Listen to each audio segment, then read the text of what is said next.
Bonjour à tous, content de vous retrouver pour un point d'actu qui va nous amener à vous parler du projet de labellisation. La labellisation des salariés, beaucoup d'entre nous n'en connaissent pas encore le contenu. C'est un projet qui date de fin 2023 et qui fait partie du projet d'entreprise.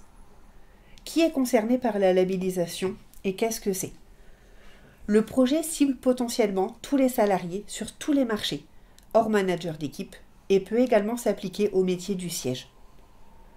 Vous voyez donc l'étendue de la population, et étant donné qu'il n'est pas possible de mobiliser tous les salariés en même temps, les dates d'épreuve seront étalées dans le temps entre 2024 et 2025. Le principe, c'est de soumettre les salariés à un test de connaissances sous forme de quiz portant sur les différentes thématiques de leur métier. Mais quand on dit test de connaissances, attention, ce n'est pas le petit e-learning habituel dont il est question. Là, on est sur une forme d'examen sur table, puisque l'épreuve dure 2 heures et est chronométrée, avec 200 questions à traiter et pour lesquelles vous devez obtenir un seuil de 65% de bonnes réponses pour être labellisé. Mais attention, le sujet ne s'arrête pas là. En cas d'échec, vous rentrez ensuite dans un parcours où vous repassez l'examen sur les thématiques non validées à 65%. En cas de nouvel échec, vous êtes orienté vers un plan d'accompagnement individuel avec le service formation et le manager qui vous conduit vers une 3e tentative pour décrocher le label. Et en cas de nouvel échec, vous suivrez alors un plan d'accompagnement individuel avec la RH et le manager. Voilà en quoi ça consiste. C'est le 29 mars que débutent les premières épreuves en commençant par les collègues chargés professionnels. Mais à terme, tout le monde sera bien concerné. Le comité d'entreprise a été consulté le 22 février, comme la loi le prévoit sur ce type de projet.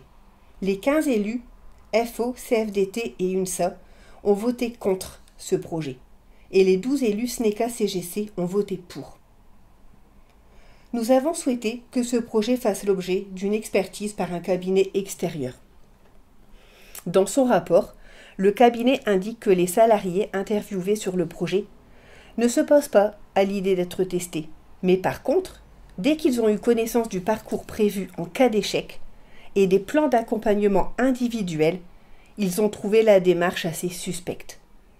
Ce contrôle de connaissances étant perçu comme une nouvelle exigence de la part de l'entreprise, avec risque d'échec et de facteurs de stress. Pour FO-CFDT, nous le réaffirmons, nous sommes totalement contre ce projet et au-delà, nous le condamnons dans ce qu'il symbolise en visant à étiqueter des personnes. Car c'est tout simplement ce que signifie le mot label.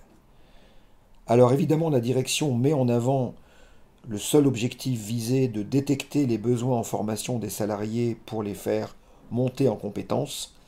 Ok, très bien, parfait, personne n'est contre ce principe. Nous sommes évidemment pour l'accès à la formation quand le besoin est identifié, mais certainement pas en utilisant ce type de méthode de tri et de sélection entre les salariés. Notre argument principal est simple.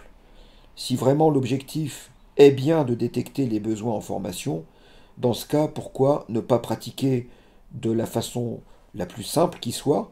Le test a lieu. Après correction, chaque salarié est informé de son taux de bonne réponse et en même temps, il est informé des besoins en formation qui ont été détectés et qu'il devra suivre. Et c'est suffisant. Quel intérêt de vouloir décerner un label? Nous répondons exactement au même objectif recherché par la direction, qui est de détecter les besoins en formation. Il est donc bien démontré que vouloir étiqueter les salariés n'a aucun intérêt dans le but recherché, si ce n'est celui, une fois encore, que de créer un univers de différenciation ou de distinction, de tri entre les gens.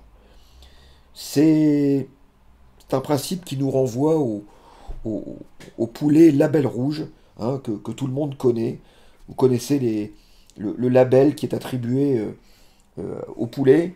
Pourquoi un label rouge? À quoi ça sert? Eh bien, ça sert tout simplement à distinguer les poulets de bonne qualité et les poulets de mauvaise qualité. Voilà ce que c'est que d'appliquer un label. Alors, la comparaison n'est pas flatteuse, mais pour autant, c'est le même principe qui est à l'œuvre. Sur le plan juridique, on ne peut s'opposer au principe d'évaluation des salariés par l'employeur par le biais d'un test. Mais juridiquement, il faut savoir que ce label lui-même n'a absolument aucune valeur non plus. Vous ne pouvez pas être licencié parce que vous n'avez pas été labellisé. Chacun voit donc midi à sa porte, mais en ce qui nous concerne, cette notion de salarié labellisé n'a pas sa place dans une entreprise. Et quel que soit le niveau général qui ressortira des tests, la question n'est pas là. Même si à la sortie le nombre de labellisés était satisfaisant, ce n'est pas le score qui justifie une telle démarche. Voilà pourquoi cette labellisation présente un caractère aussi inutile que malsain. Voilà donc où nous en sommes. Nous allons maintenant suivre étape après étape l'évolution du projet et nous sommes à votre disposition pour tout besoin. Voilà pour ce point d'actu. Merci encore de votre attention et à bientôt. Au revoir. Au revoir.